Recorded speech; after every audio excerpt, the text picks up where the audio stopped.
Assalamualaikum warahmatullahi wabarakatuh. Saya Fikadina Rizky Novianti dari kelas Pasca Bondowoso. Pada kesempatan ini saya mengambil tema makalah dengan judul Pengelolaan Tanaman Terpadu Tanaman Padi di Desa Cindogo, Kecamatan Tapen, Kabupaten Bondowoso. Tanaman pangan merupakan salah satu komoditas andalan di Kabupaten Bondowoso untuk memberikan sumber pendapatan bagi petani dalam pembangunan sektor pertanian. Salah satu komoditas tanaman pangan yang sangat berpotensi di wilayah Bondowoso adalah tanaman padi. Dapat dilihat dari data BPS setiap tahunnya, luas tanam padi meningkat. Luas lahan Bondowoso saat ini yaitu 87.410 hektar dan produksi 537.450 ton. Setiap kecamatan di Kabupaten Bondowoso memiliki basis komoditas tanaman yang berbeda-beda. Namun, komoditas padi terbesar pada Kabupaten Bondowoso yaitu berada di Kecamatan Tapen, yaitu dengan luas panen seluas 6.996 hektar dengan produksi mencapai 45.418 ton. Salah satu penghasil padi tertinggi di Kecamatan Tapen terdapat di dua desa, yaitu Desa Cindogo dan Desa Kalitapen. Namun, Desa Cindogo merupakan sentra penghasil padi tertinggi di Kecamatan Tapen. Kegiatan budidaya tanaman padi di Desa Cindogo, Kecamatan Tapen, Kabupaten Bondowoso, telah melakukan penerapan teknologi pertanian modern yang menjadi salah satu alternatif strategi pembangunan pertanian, yaitu dengan melakukan pengelolaan pertanian terpadu atau yang disebut juga dengan PTT. Melalui penyuluhan terhadap kelompok tani, kini beberapa petani di Desa Cindogo telah menerapkan pertanian terpadu terhadap tanaman padi, misalnya dengan pertama yaitu menerapkan teknologi varietas unggul baru. Yang kedua, petani di Desa Cindogo juga telah menerapkan sistem jajar legowo sehingga dapat meningkatkan hasil produksi tanaman padi.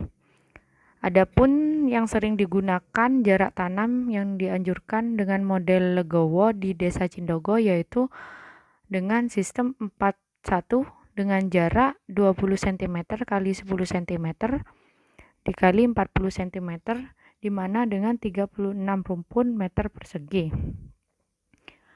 Keuntungan sistem jajar legowo sendiri, semua barisan rumpun tanaman berada pada bagian pinggir yang biasanya memberikan hasil lebih tinggi. Pengendalian hama penyakit dan gulma lebih mudah, menyediakan ruang kosong untuk pengaturan air, saluran pengumpulan keong emas, dan penggunaan pupuk lebih berdaya guna. Yang ketiga, yaitu beberapa petani di Desa Cindogo menerapkan penanaman bunga refugia di pinggir pematang sawah.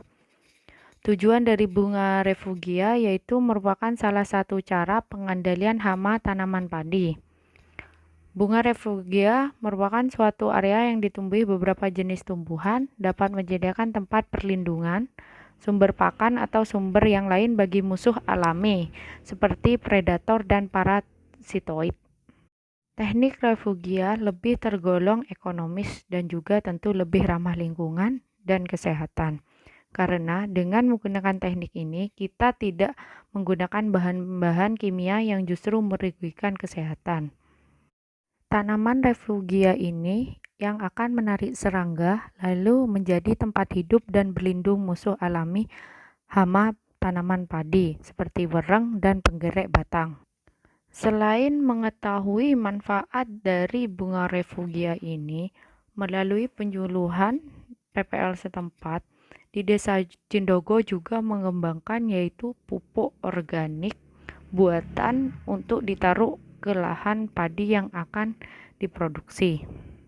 Hal ini dilakukan untuk menekan biaya produksi padi dan di mana terdapat banyak petani di Desa Cindogo yang sekaligus merupakan peternak sapi.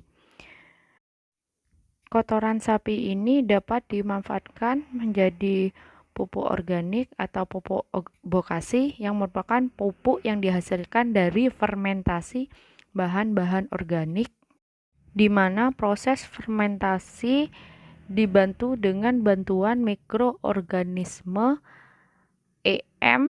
Untuk cara membuat pupuk organik dapat dibuat sebagai berikut, yaitu dengan peralatan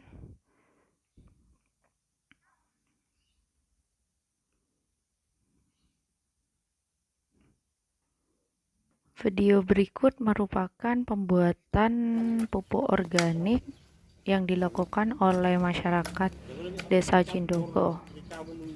Proses fermentasi sendiri akan membutuhkan waktu sekitar 14-15 hari. Setelah itu baru pupuk tersebut dapat digunakan untuk disebarkan di sawah.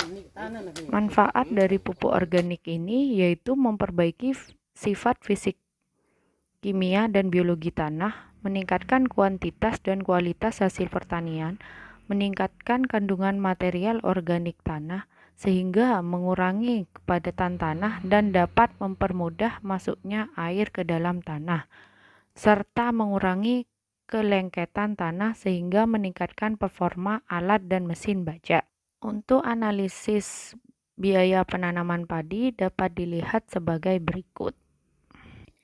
Jadi, dapat dilihat bahwa dengan menerapkan penerapan pengelolaan tanaman terpadu dapat meningkatkan produksi sebesar 8 ton dibandingkan dengan penanaman secara konvensional yaitu sebesar 6 ton. Dengan menghasilkan produksi yang lebih tinggi, otomatis akan meningkatkan pendapatan petani. Dengan begitu, sistem pengelolaan tanaman terpadu ini sangat membantu bagi petani di Desa Cindogo, khususnya bagi petani padi.